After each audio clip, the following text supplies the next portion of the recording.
이어서 목포에서 전해드립니다. 국내 섬 정책을 총괄할 정부의 한국섬진흥원 유치에 9개 자치단체가 뛰어들었습니다.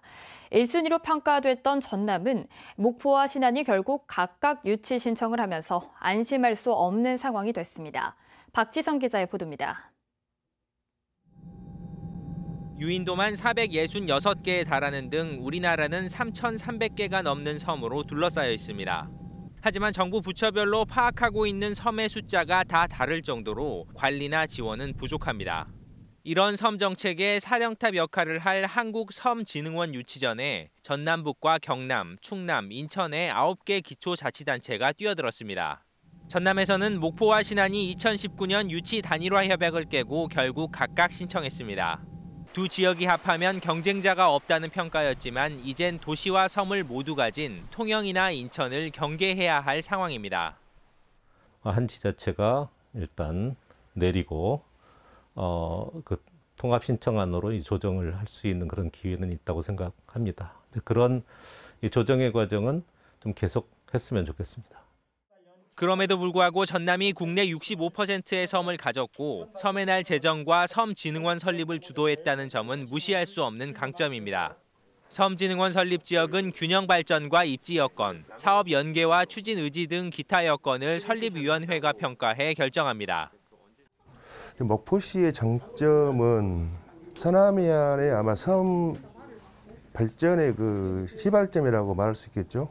신안군의 천사의 섬, 브랜드 섬을 가지고 있고 여러 가지 그 섬에 대한 그 사업을 벌이고 있어서 정부는 현장 실사와 제안 심사 등을 거쳐 다음 달 초 설립 장소를 발표할 예정입니다.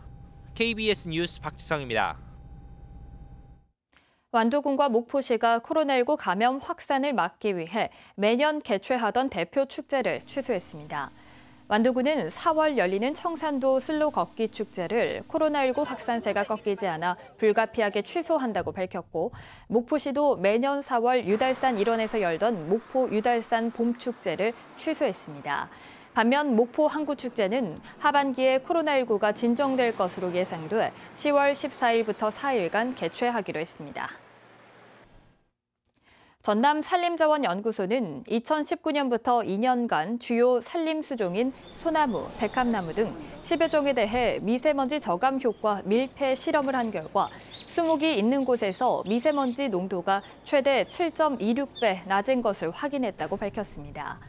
산림자원연구소는 또 나무의 잎과 가지는 미세먼지를 차단하고 흡착시켜 공기 중 확산을 방지하는데 가지가 풍성하면서 잎 면적이 넓고 가는 털을 지닌 나무들의 미세먼지 저감 효과가 컸다고 밝혔습니다. 지금까지 목포에서 전해드렸습니다.